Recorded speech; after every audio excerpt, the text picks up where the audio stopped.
آپ نے نماز کے بعد مقتدیوں کی طرف آپ نے رخ فرمایا اور آپ نے فرمایا اقیموا صفوفکم، 3 بار فرمایا صفوں کا خیال کیا کرو، صفوں کا خیال کیا کرو، صفیں درست رکھا کرو، یہ 3 بار فرمایا۔ صفیں درست رکھو، صفیں درست رکھو، توجہ رکھنا، صفیں درست رکھو۔ جب یہ بات فرمائی، فرمایا واللہ لتقیمن صفوفکم، میں خدا کی قسم اٹھا کے کہتا ہوں یا تو صفیں ٹھیک کرو او لیخالفن اللہ بین قلوبکم، ورنہ خدا تمہارے دلوں میں اختلاف پیدا کر جائے گا، تمہارے دلوں میں توڑ ہوگا، تم آپس میں ٹکڑے ٹکڑے ہو جاؤ گے، ورنہ صفیں درست کرو۔ جب یہ بات آپ نے فرمائی، صحابی کہتے ہیں کہ اس کے بعد نتیجہ کیا نکلنا؟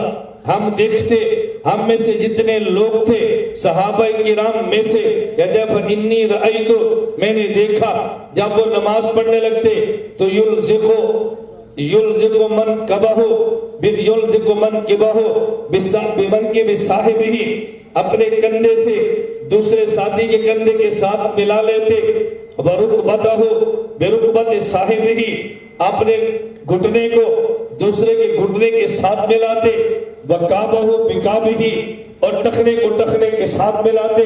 توجہ رکھنا، مجھے آپ بتاؤ جب 2 بندے اکٹھے نماز پڑھے کیا ٹخنے کے ساتھ ٹخنا مل سکتا ہے؟ بتاؤ، نہیں سمجھ آتی؟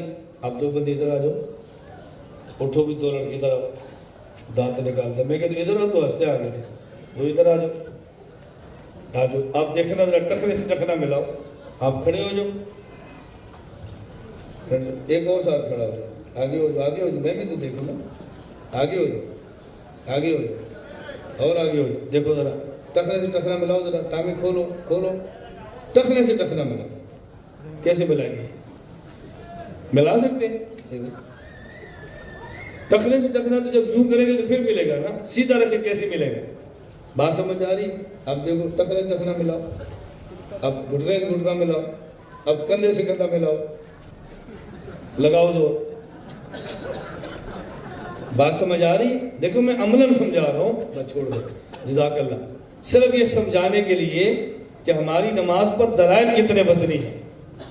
شعر ہے، پڑھتا ہے بخاری جو بلا عشق محمد، پڑھتا ہے بخاری جو بلا عشق محمد، آتا ہے بخار اس کو بخاری نہیں آتی ہے۔ تو ہمیں عشق سے نہیں پڑھنا، ہمیں تو محبت سے پڑھنا ہے، محبت سے پڑھنا ہے، اس لیے کہ شریعت کا مطالبہ محبت کہنا کہ عشق کا۔ تو آئیے ذرا امام بخاری رحمۃ اللہ علیہ جو حدیث لا رہے ہیں کہ سب کیسے درست کی جائے وہ بھی دیکھ لیتے ہیں، اور پھر ان کے قیل و قال دیکھیے جو یہودیانہ ہے۔ پہلے وہ حدیث دیکھیں، حدیث اس طرح، وعن انس رضی اللہ تعالی عنہ عن النبی صلی اللہ علیہ وسلم قال اقیموا صفوفکم فانی اراکم من وراء ظہری وکان احدنا یلزق منکبہ بمنکب صاحبہ وقدمہ بقدمہ، رواہ البخاری فی کتاب الاذان۔ حضرت امام بخاری حدیث کا کوئی سے کتاب الاذان کے اندر راوی جیسے کہ معلوم ہوا حضرت انس بن مالک رضی اللہ تعالی عنہ، حضرت انس فرماتے ہیں کہ نبی کریم صلی اللہ علیہ وسلم نے ارشاد فرمایا کہ تم لوگ اپنے صفوں کو درست کرو، اس لیے کہ میں اپنے پیٹ کے پیچھے سے بھی دیکھتا ہوں۔ تو اس حکم کے بعد ہم میں سے ہر ایک اپنے بھائی کے پیر سے پیر کو ملا لیتا اور کندھے سے کندھا ملا لیتا۔ یہ منکب سے شولڈر کندھے سے کندھا، پاؤں سے پاؤں، ایسا ملا لیتا، اور ملانا نہیں ہے۔ وہ جدہ میں گیا تو ایک صاحب پٹی لے رہے تھے، پٹی وہ جو چپکا دی جاتی ہے، کئی زخم تو پٹی چپکا دی جاتی، نکلتی نہیں جلدی۔ تو اس پر دیکھا میں نے پٹی کے اوپر کیا لکھا ہوا تھا معلوم ہے؟ لزقہ، لام زے قاف اور بولتے لزقہ۔ میں نے کہا پٹی کو لزقہ بولتے کیا؟ بولے ہاں، لزق کا مطلب ہوتا ہے چمٹ جانا، ایک دم لگا دو تو چھوٹے نہ، چمٹ جائے، وہی لفظ یہاں ہے۔ وَكَانَ أَحَدُنَا يُلْزِقُ مَنْكَبَهُ بِمَنْكَبِ صَاحِبِهِ، ہم میں سے ہر ایک اپنے بھائی کے کندھے سے کندھا ملا لیتا، نہیں چمٹا دیتا، اور پیر سے پیر کو چمٹا دیتا۔ یہ حدیث ہے، چپ چاپ مان لینا تھا نا، چپ چاپ مان لینا تھا، پیر سے پیر ملا لو اور کندھے سے کندھا ملا۔ اب کہتے ہیں، اب دیکھیں، پہلے ایک واقعہ سنا دوں، سورہ بقرہ کے اندر عامیل نامی ایک شخص کا واقعہ بیان کیا گیا ہے کہ وہ شاید اپنے بھتیجوں سے کچھ ناراض تھا، کوئی بات تھی. بہرحال بھتیجے اس کا مال ہڑپ کرنا چاہتے تھے، یا وہ بھتیجا ایک تھا اور اس کی لڑکی سے شادی کرنا چاہ رہا تھا. اس نے اپنے چچا کو مار ڈالا اور لاش کو اٹھا کر کے شورفا کے محلے میں پھینکا اور خون بہا کا دعویٰ کر دیا. ہوتا ہے خون کوئی کرتا ہے، پکڑا کوئی جاتا ہے. قرآن حکم میں بتایا گیا ایسا ہوتا ہے، ہوا ہے ایسا. قتل کہیں ہوا، پھینک کہیں دیا گیا. اب شورفا کے محلے میں لاش پائی گئی. کہا گیا تمہارے محلے میں لاش پائی گئی، تمہیں میں سے کسی نے قتل کیا ہوگا. ارے کہا تو اللہ کی قسم کہتے ہیں ہم نے اس آدمی کا قتل نہیں کیا، ہم تو اس آدمی کو جانتے بھی نہیں ہے. تو نہیں ہے، تمام لوگوں نے قسم کھا لی.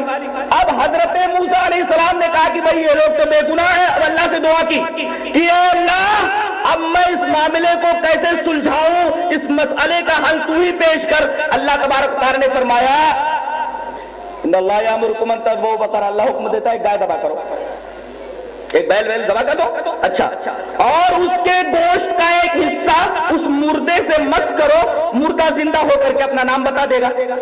چپ چاپ کر لینا تھا نا بھائی. کوئی بھی بیل لاتے، ذبح کر لیتے اور مردے کے جسم سے گوشت کا کوئی بھی ٹکڑا مس کر دیتے، مردہ زندہ ہو کر کے نام بتا دیتا تھا کہ میرا قاتل کون ہے. آئے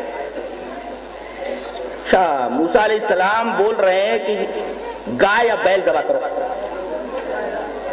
کہا کہ حضرت آپ نے جو یہ بیل ذبح کرنے کے لیے کہا ہے تو پوچھنا یہ ہے کہ یہ بیل، یہ گائے کیسی ہو، گائے کیسی ہو، بوڑھی ہو یا جوان ہو.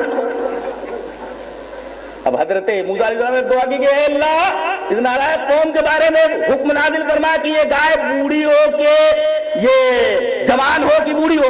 کہا کہ بیچ بیچ کی ہو. ٹھیک ہے، پھر آئے. کہا کہ حضرت ایک سوال اور ہے. کہا کیا؟ کہا کہ اس گائے کا رنگ کیا ہو، ما لونھا. کہا کہ فاقہ اللونھا تسر الناظرین، رنگ چٹکیلا ہو، دیکھنے والوں کو اچھا لگے. ایسا رنگ بھی معلوم ہو گیا. کہا کہ حضرت ایک سوال اور.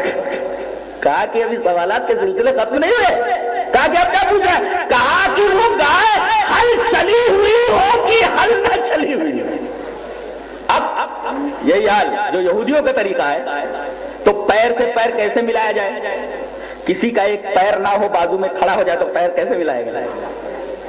کسی کا پیر لمبا ہو، کسی کا چھوٹا ہو تو پیر کیسے سے ملائے گا. ایک آدمی لمبا ہو اور ایک آدمی ناٹا ہو تو کندھے سے کندھا کیسے ملائے گا. یہ سب یہودیانہ اعتراضات ہیں جو قرآن حکیم میں بیان کر دیے گئے کہ اس طریقے کے اعتراضات حدیث پیش کرنے کے بعد در حقیقت یہ یہودیانہ احساس ہے، یہودیانہ طریقہ ہے. پیر کیسے ملایا جائے؟ کسی کا بڑا ہے، کسی کا چھوٹا ہے، کوئی لمبا ہے کوئی ناٹا ہے تو کندھے سے کندھا کیسے ملے گا. یہ وہی طریقہ ہے جو طریقہ یہودیوں نے اپنایا تھا کہ گائے کیسی ہو، اس کا رنگ کیسا ہو، بوڑھی ہو کہ جوان ہو، ہل چلی ہوئی ہو کہ ہل نہ چلی ہوئی ہو. اس طریقے کے اعتراضات کہ پیر سے پیر کیسے ملے گا، کندھے سے کندھا کیسا ملے گا، پیر چھوٹا ہو پیر بڑا ہو، آدمی بڑا ہو آدمی چھوٹا ہو وغیرہ. ان تمام سوالات کے پیچھے در حقیقت وہی غلط فہمی ہے کہ ان کو حدیث ماننا نہیں ہے. ہمارے یہاں بولتے ہیں پھاڑ بادلی سے کہ نہیں ماننا، تو کمر بستہ ہو گئے یہ کہ حدیث نہیں ماننا، حدیث نہیں ماننا ہے. اور کوئی بھی حدیث آئے تو یا تو اس کی تعبیر کر لیے، حدیث کا انکار کر دینا، حدیث کا انکار کر دینا.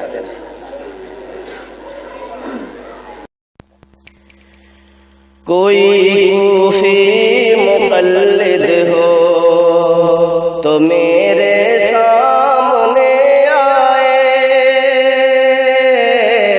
کوئی کوفی مقلد ہو تو میرے سامنے آئے. کیا تقلید